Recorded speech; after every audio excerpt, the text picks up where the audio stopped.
સ્વાગત છે મિત્રો આપ સૌનું ભક્તિ સંધ્યા ચેનલમાં।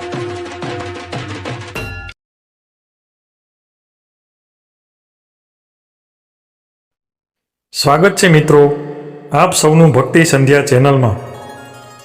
નમસ્કાર મિત્રો, વર્ષમાં એક વખત આ રીતે કીડિયારું પૂરી દેજો, આખું વર્ષ ક્યારેય દુઃખ નહીં આવે। આપણે પ્રિય દર્શક મિત્રો, વર્ષમાં એક વખત કીડિયારું પૂરવું જોઈએ। એમાં પણ ચૈત્ર મહિનામાં ચૈત્ર માસમાં બતાવ્યું છે કે આપણા પિતૃઓને મોક્ષ ગતિ પ્રાપ્ત કરવાનો પ્રિય ઉત્તમ મહિનો આવે છે એ છે ચૈત્ર કારતક ભાદ્ર એટલે કે ભાદરવો માસ।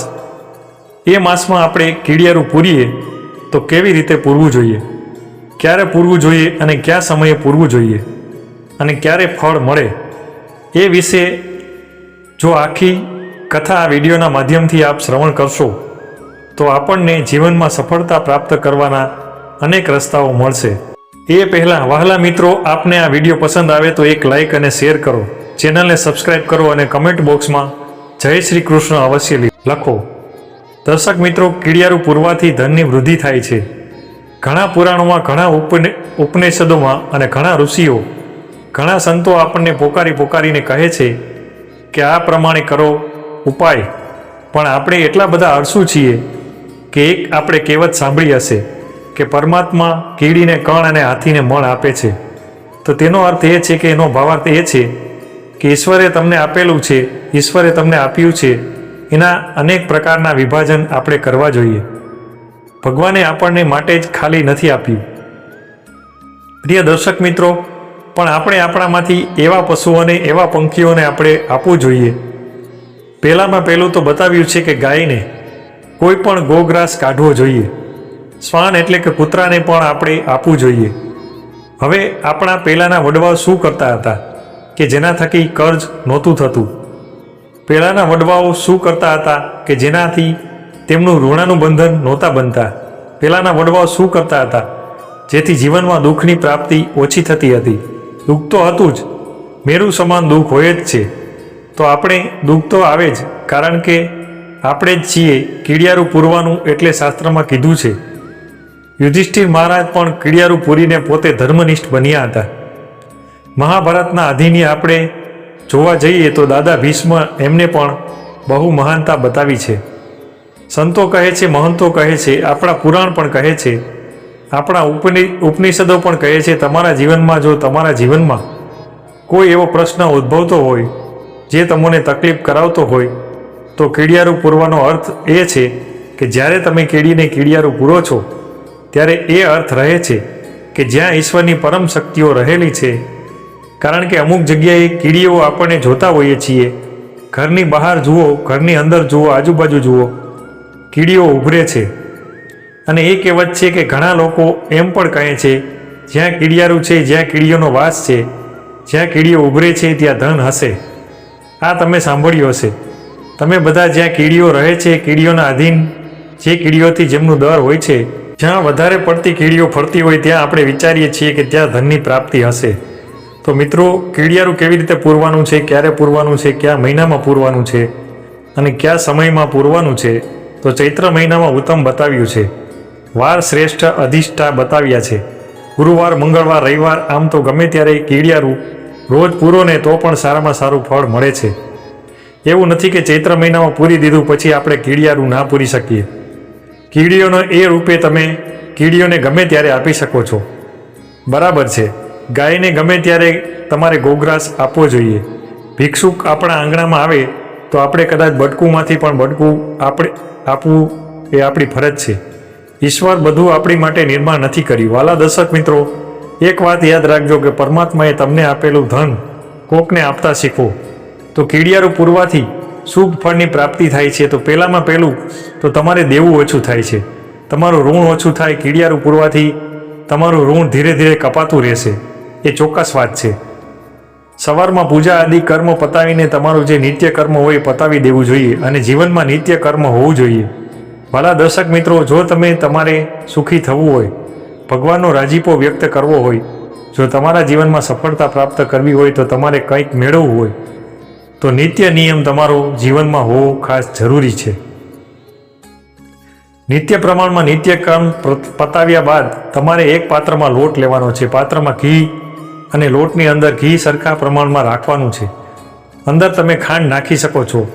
ખાંડ નાખીને ભેળવી દેવાનું છે. અને ત્યાર પછી જે પણ કીડિયારું તમને દેખાય, કીડીઓનો સમૂહ હોય તમને દેખાય છે, જ્યાં વધારે પડતી કીડીઓ દેખાય ત્યાં આગળ કીડિયારું પૂરવાનું છે.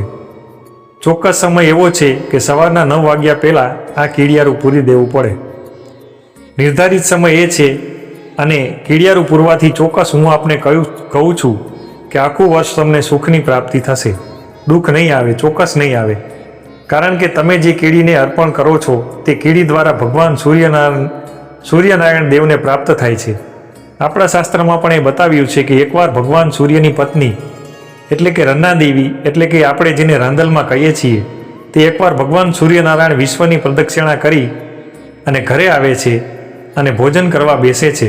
ભગવાન સૂર્યનારાયણને અમીનો ઓડકાર ક્યારે આવે કે જ્યારે તમામ સૃષ્ટિના જીવોએ જમી લીધું હોય અને પછી જ ભગવાન ભોજન લે અને પછી અમીનો ઓડકાર આવે. એટલે એકવાર પરીક્ષા કરવા માટે રનાદયે શું કર્યું? પરીક્ષા કરવા માટે એક ડબ્બીમાં કીડીને પૂરી દે છે. એ ડબ્બીમાં કીડીને પૂરીને કીડીને શ્વાસોશ્વાસ લેવાય એટલું થોડુંક બંધ રાખે છે. નીચેથી થોડુંક કીડી ન જઈ શકે એ પ્રમાણમાં આવી અને બહાર ન નીકળી શકે એ પ્રમાણમાંની ડબ્બી લે છે. અને એમાં હવા જઈ શકે એટલે કીડીનું મૃત્યુ થાય નહીં. હવે બને છે એવું કે ભગવાન સૂર્યનારાયણ સૃષ્ટિનું પરિભ્રમણ કરતાં કરતાં પોતાના સ્થાન ઉપર પાછા આવે છે ઘરે અને પછી ભોજન લે છે. તેઓને અમીનો ઓડકાર આવે છે એટલે રન્નાદેવી હસવા લાગ્યા. રાંદલમાં હસે છે, દેવી આપ શા માટે આટલું બધું હાસ્ય કરી રહ્યા છો? તો કહે છે કે આજે તમારો એક નિયમ તૂટ્યો છે. તમે વિશ્વના બધા જ જીવોને જમાડી દીધું છે. ભગવાન સૂર્યદેવ કહે છે કે હે દેવી, જો વિશ્વનો એક જીવ પણ કદાચને ભૂખ્યો હોય તો મને અમીનો ઓડકાર ન આવે, મને પોતાના ભોજનની તૃપ્તિ ન થાય. વિશ્વના તમામ જીવોએ જમી લીધું છે ત્યારે રાંદલમાં કહે છે કે સ્વામી, હજી એક જીવ બાકી છે જમવામાં. તો કહે છે કે કોણ? અને જો એ જીવ બાકી ભોજનમાં હોય તો મને આટલી બધી તૃપ્તિ ભોજનની ન થાય. અને ત્યારે રાંદલમાં બતાવે છે કે આ ડબ્બીમાં જ છે. જ્યાં ડબ્બી ખોલે છે તો એ ડબ્બીમાં રાંદલમાં એ તિલક કરેલી અને ચોખા ચોંટાડેલા એ એક ચોખાનો દાણો અંદર પડી ગયો. માં ભગવતીને ખ્યાલ નથી કે એ ચોખાની કીડી ચણી રહી છે. અને ત્યારે ભગવાન સૂર્યદેવ હસતા હસતા કહે છે કે દેવી, જગતમાં બધાઈને આપીને પછી જ હું જમું છું. એટલે જીવનમાં એટલું યાદ રાખજો કે કીડિયારું પૂરવાથી સકળ ઋણમાંથી તમે મુક્ત થઈને સફળતા પ્રાપ્ત કરી શકો છો. કે કોઈ પણ જગ્યાએથી નિષ્ફળતાઓ મળતી હોય તો પ્રિય દર્શક મિત્રો, યુવાન બાળકો અને યુવાન ભાઈ બહેનો, હું તમામ લોકોને નમ્ર વિનંતી કરું છું કે કીડિયારું પૂરતા તમે શીખજો. કારણ કે કીડિયારું તો બા તમે પૂરી દેજો. આપણે જોઈએ છીએ કે વડવાઓને કહી દઈએ છીએ તમે આ કરી દેજો, અમે આવી જઈશું, તમે આટલું કરી દેજો, ભગવાનનું અમે આવી જઈશું. અરે પ્રિય દર્શક મિત્રો, આપ જાતે કરો, આપ જાતે કીડિયારું પૂરી પોતાના ઓફિસ ધંધાએ રોજગારે જાઓ. કારણ કે જેટલું કીડિયારું પૂરવાથી કીડીઓને તૃપ્તિ મળે છે એટલા તમારા વેપાર, રોજગાર, ધંધા, ઉદ્યોગમાં પ્રગતિ ચોક્કસ થાય છે અને આખું વર્ષ તમને સુખ મળશે. કેવલ ચૈત્ર માસમાં કીડિયારું પૂરવાથી આખું વર્ષ તમને સુખ મળે છે. અને જો રોજે રોજ કીડિયારું પૂરવામાં આવે તો એ ઘરમાં કદાપી ધન ખૂટતું નથી. એટલી વાત ચોક્કસ છે. એ ઘરમાં કદાપી અનાજ પણ કદી ખૂટતું નથી. અને કીડિયારું પૂરવામાં આવે તો કોઈની સામે તમારે હાથ ફેલાવવાની જરૂર પણ નહીં પડે. એ વાત પણ સત્ય છે. તમે જીવનમાં જુઓ છો કે ઘણા લોકોને પ્રશ્ન હોય છે, અમારે એક સાંધેને તેર તૂટે છે, બંને જણ નોકરી કરીએ છીએ, બાળક નોકરી કરે છે, છતાં પણ અમારે મહિનો પૂરો થાય એટલે એન કેન પ્રકારે કોકની પાસે પૈસા લેવા જ પડે છે, અમારું પૂરું થતું નથી.